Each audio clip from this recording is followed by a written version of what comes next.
Hey everyone, it's Skiesti. Today we're going to be doing a VOD review for a player that has recently moved from Switch to PC. This is a quick play game, however, because they haven't ranked yet in comp on PC, however they did peak Season 4 on the Switch. This was their first game on PC without a group, so they felt it more accurately depicted their individual skill. As for areas of concern, they said they feel like the things they pay attention to on the Switch and the way they move now is completely different from PC. They're also worried that they are focusing too much on damage boost and knowing when to pistol and when to damage boost. Their positioning isn't the best sometimes, and they get too hyper-focused on maintaining the sightlines for beam connection. They also feel like they get a little too bloodthirsty because they have the ability to actually aim now. With that out of the way, let's get into it. Skin check is default Overwatch 1 Mercy. That's very retro of them. However, they're using BB the Bee! The Bee charm. Wait, you have the Bee charm but not the Bee skin? Are we using default Mercy Overwatch 1 when we could be using the Bee skin? Okay, so the comp that you guys are going with is Widowmaker, Sombra. I'd say Sombra isn't really one that you're gonna want to be with very often. And Widow's an okay damage boost target, especially because now you can give her a little bit more distance in her one-shot. So you're probably going to be switching between Widowmaker and Ramatra depending. I have no clue where your Ana is.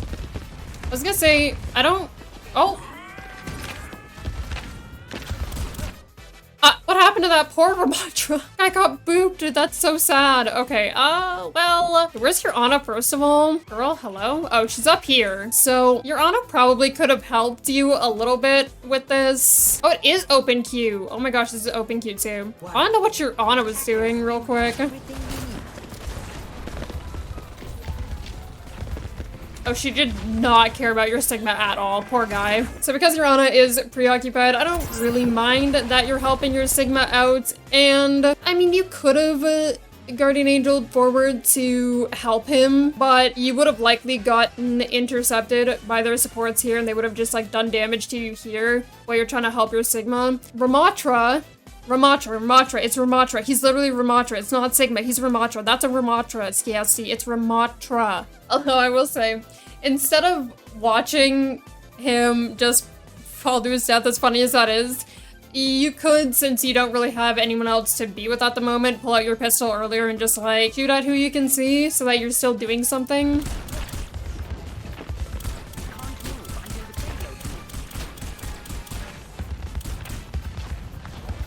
Also, you can just hold down Mercy's pistol. You don't have to like tap it or anything like that. You can just hold it down and do like a steady stream. You might as well be damage boosting your Ana instead of healing her so that she can deal with this Lucio more effectively. If you're helping someone, you want to keep a decent perspective on them. So going up like this and then forward is not really the best play. You should be playing back a little bit so that you can see the Ana, you can see the Lucio, you can see your Sombra coming up behind you to help you guys out. So you're actually aware of all of that.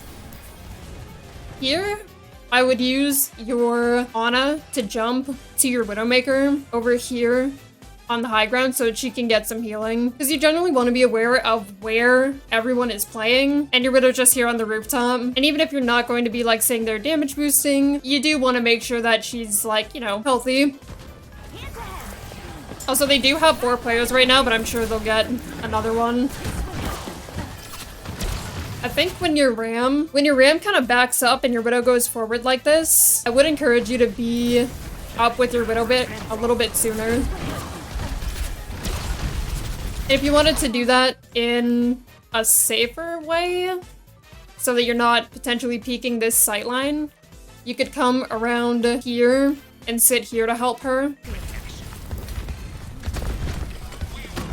Oh god. Oh jeez. Oh gosh. Oh gosh. Okay. Alright, so I wouldn't challenge the tank like that. More so what you want to do here is we see our Widowmaker going up, so we want to do that same thing where we're trying to help her maybe position here, although the D.Va is coming around, so it's something that the D.Va comes around this way, but she goes back really quickly, so it would have been okay for you to stand there for a little bit to help her out, and maybe you and her can essentially, if you're helping your Widow here, she's more likely to be able to stay in that position and not have to retreat. And if you're healing and damage boosting her when the D.Va goes on her, you two have a much more likely chance of taking the D.Va out of mech than you leaving your Widow to kind of like fend for herself and trying to block the D.Va yourself, especially when she gets her Moira with her. It works okay. And the D.Va's preoccupied with you and your Ana, so they're not really paying attention to the Widow that's like critical here. But once she gets demeched is when I would probably go and help your Widowmaker. So yeah, pistoling to demech her, I think it's fine. But after she's baby D.Va, you probably just want to heal your Widowmaker.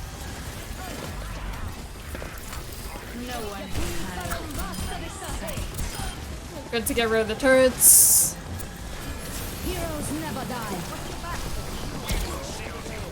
With the payload. Okay, this is something that Mercy's you and Valkyrie that bothers me immensely. Granted, there's only really a D.Va that can come after you or an Ana to shoot you when you're this high up in Valkyrie, but normally you'll find that if you go so high up in Valkyrie, people are gonna target you real hard because you're just like sitting out in the open and you're such an easy target. So what I normally recommend people to do is Valk from a lower position and be at like a 45-degree angle or something. So if you look at my cursor, if we're using this as our mark and then going like 45 degrees-ish, you'd be like around here and Valking, helping your team from back here and being able to attach beam onto them through here rather than being up and above them and looking down, because that really splits what you can see of both the enemy and your team.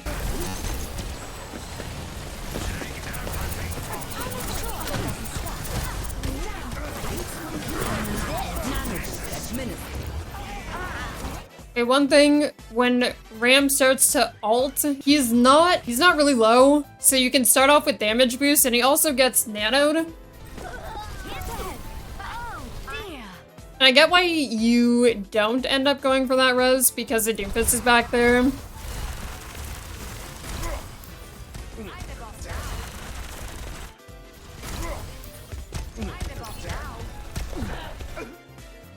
Although, after that punch, like after this punch right here, after that, you probably could have snuck in there and got that res.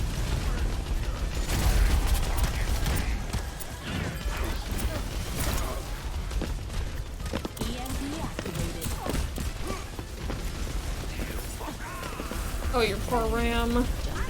Oh. Oh god. Oh, your poor Ana. Oh god. Okay,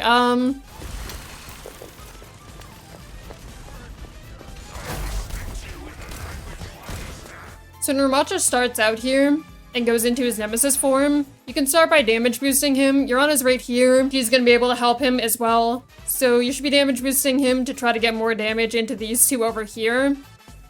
Face me.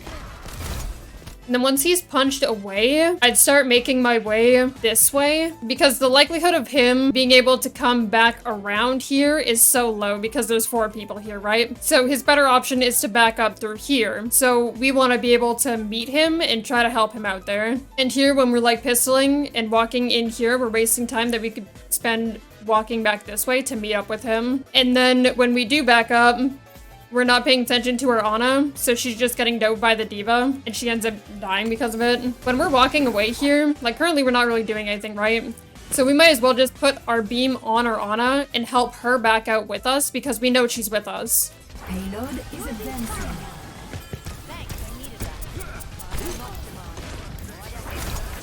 Oh. Does she know that going over there isn't gonna heal her? Does she know? Okay, so low-key, that thing that we said earlier about how you can just continuously hold down Mercy's pistol, I think that's gonna be definitely a great thing for you going forward. It'll be a lot easier to get kills like this. You don't have to worry about being so precise. You can just continuously hold down. You don't have to worry about that too much. You call it?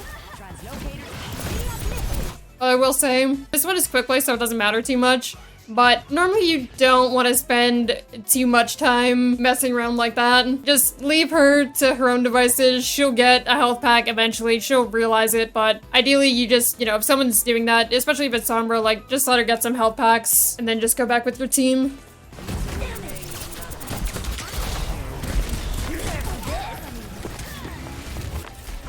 Okay, so we can avoid this two different ways. We can either Guardian Angel one of our teammates and then slingshot ourselves into this doorway, or we can Guardian Angel against one of our teammates, one of these closer ones here, and then 180-degree turn and push yourself back here. And I say 180 because the backwards, if you just Guardian Angel from here and then backwards, it's slower, so it takes longer. Not to worry. I'll patch you up. I mean, I know you said that you were worried about damage boost, but I feel like you're probably not utilizing it enough, if anything. Here we should have been helping our Ram sooner. Like, if you look at this, I know you're healing, like, all the little bits of healing, like, on your Moira and on your Sombra, but, like, she has her translocator, she translocates out anyway. It's not really worth helping her. And then Moira can also just regen herself. So rather than trying to heal these little bits of healing that honestly can take care of themselves, we should be pushing up with our Ramatra and making sure that he can put pressure around this corner and not die. For this res, I think you should have pulled yourself more behind this wall here, because we know that their D.Va's like right there, and we know the rest of them are literally right around that corner. So if we start the res and then we pull it back here, much better. Heroes never die.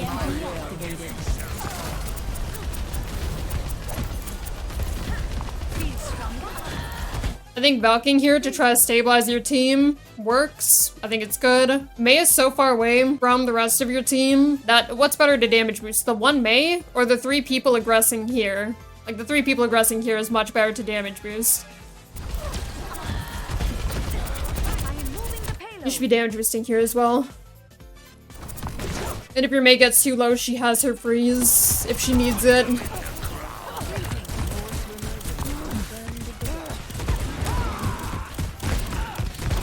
Also here, damage boosting is just better, especially because you're like tapping your pistol. It's just better to damage boost. She would already be dead if you were just damage boosting your Ram.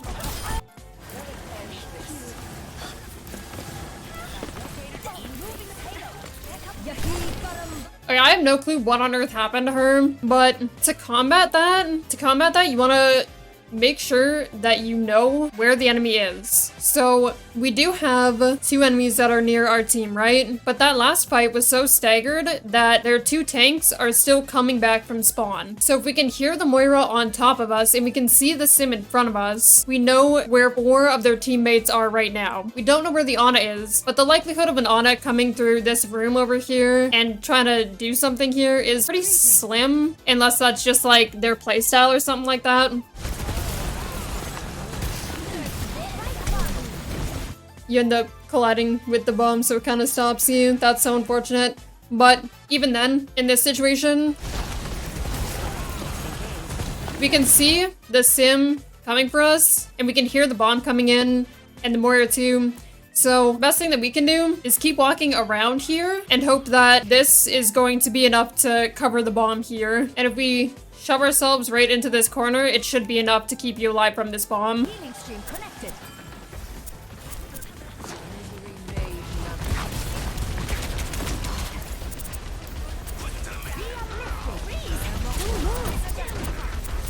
I think here we should be pushing up with our Mei, supporting her here, because healing our full health Ram isn't really doing anything, and he's not quite attacking yet, so pushing up with our Mei is our best bet here.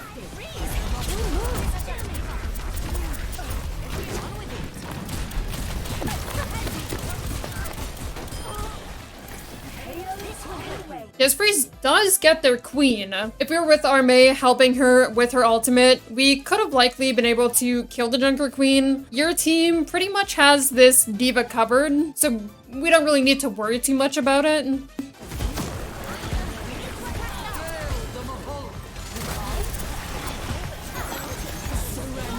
When you're going to help people who are, you know, kind of clustered near the enemy team, try to stop your guardian angel part way so that you don't go directly to your ally like this, because then it gets you in a really dangerous position. You only need to guardian angel into beam range and no further than that.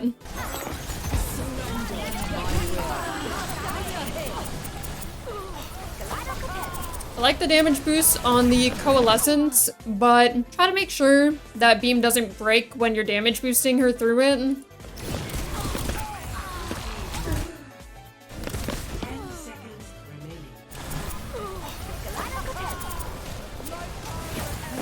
So this Moira shows up here, she's really low. First instinct should be, okay, yeah, take out my pistol. She's like quite literally one shot, so we can easily kill her. But we're a little bit late on pulling out the pistol, and she is healing off of us. And also she has the support role passive, so she already has 3 bars back by the time we get our pistol out. I will not be for the reckoning. I'm untouchable. Never do this, like never ever. They implemented a thing where if your team caps the checkpoint, right? If your team caps the checkpoint, you can press your interact button and it will take you, like it will teleport you over to this new spawn. I see the thought process because you're worried about your team in overtime, but we already know from when we died that there's really not a lot of people left. That there's really not a lot of enemies left, right? And we have 4 people there, and even if they still had like 2 people there, we likely would have come on top of that because we still have other ultimates from our team.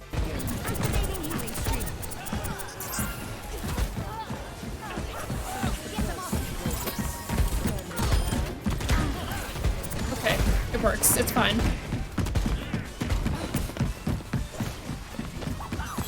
I was gonna say, because your spawn is like right there, if that res felt a little too dangerous, you didn't like have to go for it if you didn't want to.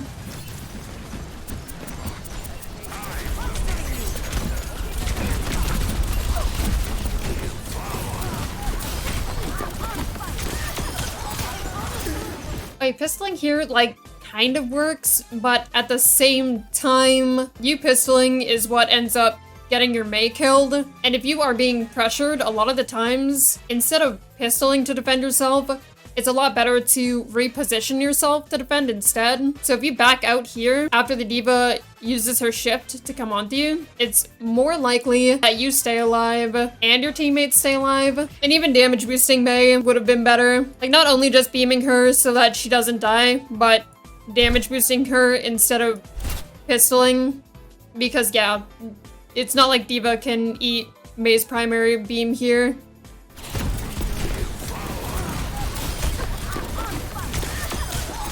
So overall, it's better for both of you. Zarya, ready for duty. Must get it moving again. I like that you let your Moira clear the turrets before you went over there. Oh my gosh, be careful of the hog. We know he's there. Because of the hog on high ground, I honestly might have considered walking this way through this route, even though it takes a little bit longer to get to your team and help from this angle so that you know that there's no worry about you getting hooked. It's a lot safer that way.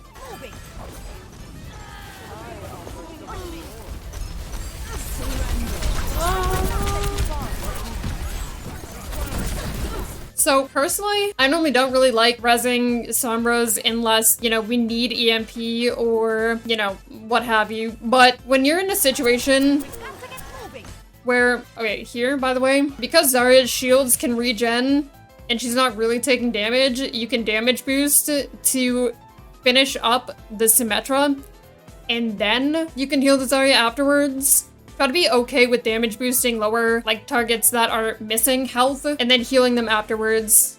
Because if you damage boost her here, the sim dies earlier, and then you can swap to healing after. And we are kind of disconnected from our Zarya here. Before our Zarya goes behind the wall, would have been good to Guardian Angel to her so that you can maintain your beam uptime.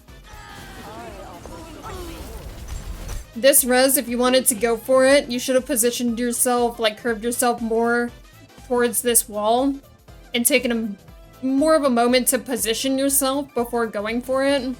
Because right now you're in line of sight of the Zen and he can just easily kill you, honestly. But if you go this way, the Zen can't see you. Like if you stand here, Zen can't see you. And D.Va has to really go out of her way. But by the time that the D.Va tries to go on you, if she does, you aren't already missing health.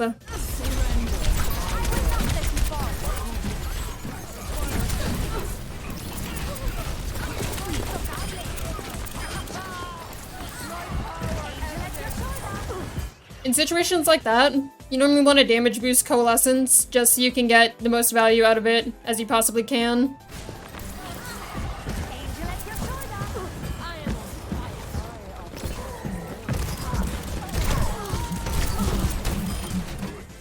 When he's coming at you like that, you gotta get out of there. Like a better hog would have 100% killed you. Like, yeah, she is critical, but she does have the health pack there, and if she's good about it, she'll probably hack it. Okay, she doesn't have it hacked, but she can still really easily just collect that health pack. A little better, he would have 100% killed you.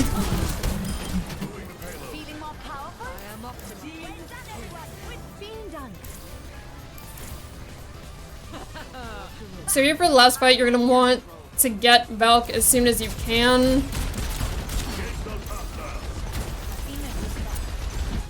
And in terms of damage boosting, priority right now, you need to think about who's more effective. So Sombra and Moira isn't going to be very effective here.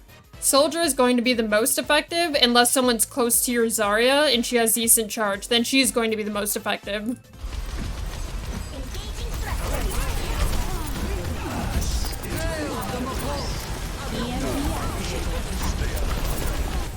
This is kind of unfortunate in...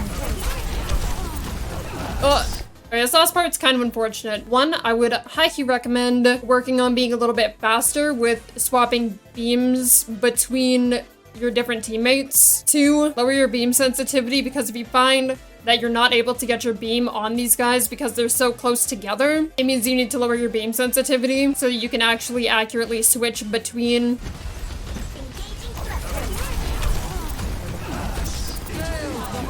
And if we had swapped off Zarya here to heal our soldier, we would have been able to get Valk. Because like Zarya's not really taking as much damage now, but if we heal soldier, this should give us Valk. And then you'll be able to, because Valkyrie has chain healing, when you pop Valk here,